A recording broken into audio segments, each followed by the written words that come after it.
足を浮かせて股関節を外に開いた状態で膝をパタパタさせます。主に内ももと裏ももに効きます。余裕がある人は少しお尻を持ち上げると下っ腹にも効いてきます。ズボラストレッチは寝たまま行うストレッチが基本となってます。なぜかというと、立ったり座ったりした方が効果的な場合がもちろんあるんですが、僕がストレッチトレーナーを9年間やった中で寝たままのストレッチが一番習慣化しやすいと気づいたんです。次は股関節付け根や下っ腹を使って片足ずつ上げていきます。膝を伸ばす方の足は前ももを使ってしっかり膝を伸ばしきりましょう。膝上の肉を撃退できます。足を上げるときは前ももを使わず下っ腹を使うイメージでしっかり高く上げましょう。もしきつい人は下の足は床につけておいても大丈夫です。この動画は後半にかけてゆっくりペースアップしていきます。前半はゆっくり簡単な準備運動のイメージです。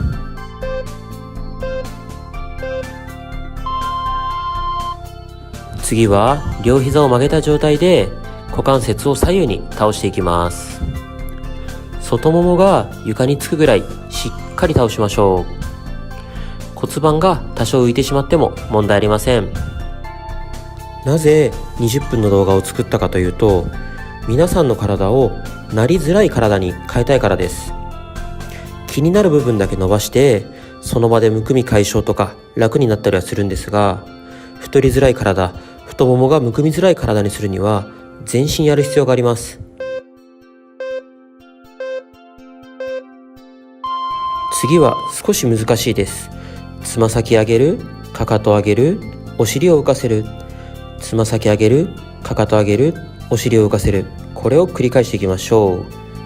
急がなくていいので、つま先、かかと、お尻、自分が上げれる範囲でしっかり高く上げるように意識しましょう。全身をストレッチする理由としては、例えば反り腰だけでもいろいろな原因があります。ヒールばかり履いていて前ももばかり使って前重心になってしまう。お腹に脂肪がついたことによって骨盤が前に倒れてしまう等があります。すべてを解消する必要があります。次はできる限り膝を伸ばしたまま股関節付け根や下っ腹を使って片足ずつ上げていきましょう。前ももに力が入らないように意識して行いましょう。なぜ前ももを使わないように意識するかというと、前ももが太くなる原因のほとんどは使いすぎです。例えば前に向かって歩くときや階段を上るときも、個人的には下っ腹や股関節付け根の筋肉を使ってほしいです。でも下っ腹や股関節付け根が筋力不足だったりして前ももばっかりに頼ってしまう人がほとんどです。次は休憩も兼ねて両手を万歳しましょう。脇の下やお腹の筋肉が伸びると思います。余裕があればできるだけ遠くに向かって手を伸ばすイメージです。背中を丸めて猫背になって座る人はずっと腹筋が縮まりっぱなしです。しっかり手を高く上げて腹筋を伸ばしてあげると姿勢も良くなると思います。もしもやり方がわからないと疑問点があればコメントいただければ必ずお返しいたします。次は足を真横に上げるイメージです。前ももを使うというよりもお尻の横、大天使のあたりを使ってしっかり足を上げましょう。高く上げると脇腹にも効きます。もしも余裕がある人は肘と膝をタッチしてみましょう。こんな感じです。こうするとかなり脇腹にも効いてきます。下っ腹をへこませるには下っ腹の筋肉だけではなくて脇腹も鍛える必要があります。できる限り高く足を上げましょう。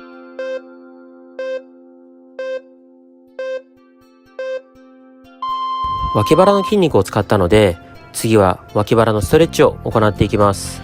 両足を揃えた状態で右に倒しましょう。左手は左斜め上に向かって伸ばすと良いと思います。左のお腹、背中が伸びていれば大丈夫です。この時に左手が内側にねじれてしまう人は猫背の原因になります。しっかり外向けましょう。胸から腕にかけても伸びる感覚があると思います。あまり伸びる感覚がないという人は、僕と同じように股関節曲げた状態でしっかりねじってみましょう。この方が伸びる感覚があると思います。次は左向きにねじっていきましょう。膝を曲げたまま左に倒していきましょう。この時に膝同士はしっかりつけておきましょう。右手は斜め上に伸ばしましょう。まだ前半戦なので緩めのストレッチになってます。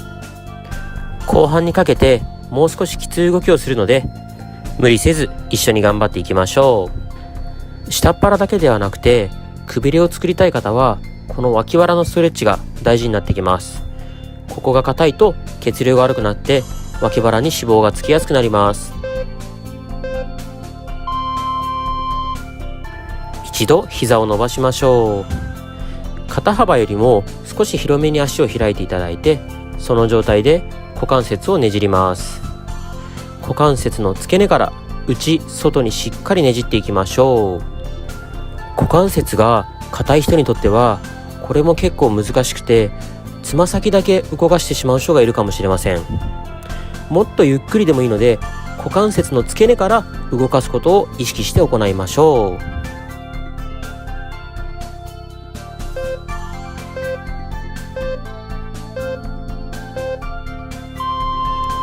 次から少しずつきつめになってきます。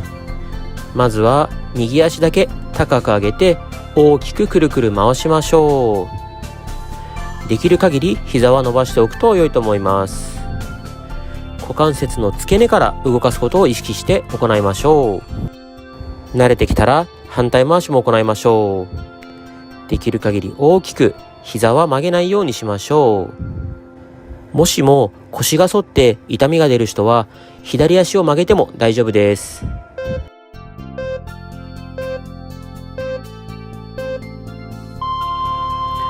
左足も行っていきましょう。足を上げて股関節から大きく動かしていきましょう。太もも周りとお尻、股関節付け根に効いてきます。ポイントは普段動かさない範囲で大きく動かすことです。うまく体が使えている人は股関節の付け根や下っ腹にも効いてくると思います。結構きついと思うのですが、息を止めないように深呼吸しながら頑張りましょう。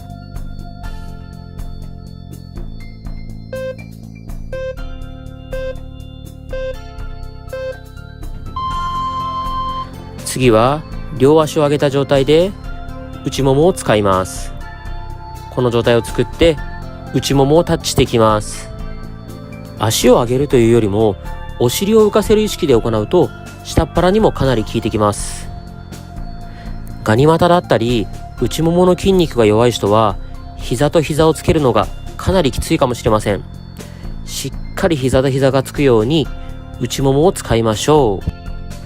腰に痛みが出る人はお尻のあたりにクッションか枕を入れるか自分の手を入れるとお尻が上がって腰への負担が減ります。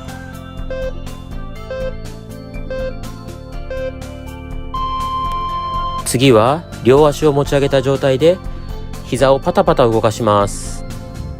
かかとを裏ももにタッチするイメージで行いましょう。裏ももやふくらはぎの筋肉を動かしたいのですが、お尻を少し浮かせるようにすると下っ腹にも効いてきます。下っ腹、裏もも、ふくらはぎの3点セットです。結構きついですが一緒に最後まで頑張りましょう。もしきつかったら残り10秒休憩しましょう。あと5秒です。5、4、3、2、1、OK です。次の種目に行きましょう。寝返りを打つイメージで横向きになりましょう。左右どちら向きでも大丈夫です。下の足を少し曲げて安定した状態を作って、上の足を真上に上げていきましょう。外ももというよりも外ももの付け根、お尻の横側をしっかり使っていきましょう。ゆっくりでいいのでできる限り高く足を上げると効果的です。しっかり高くまで上げると脇腹にも効果的です。速いペースで行うよりも普段動かさない範囲まで大きく動かすことの方が大切です。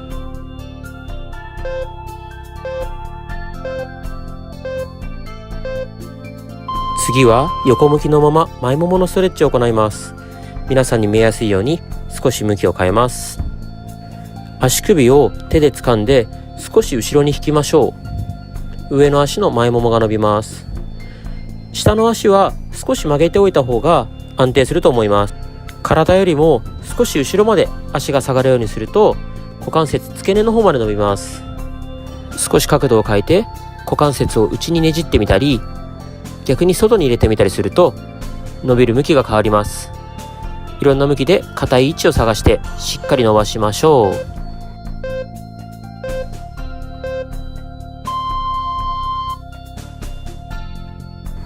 また見えやすいように少し向きを変えますね。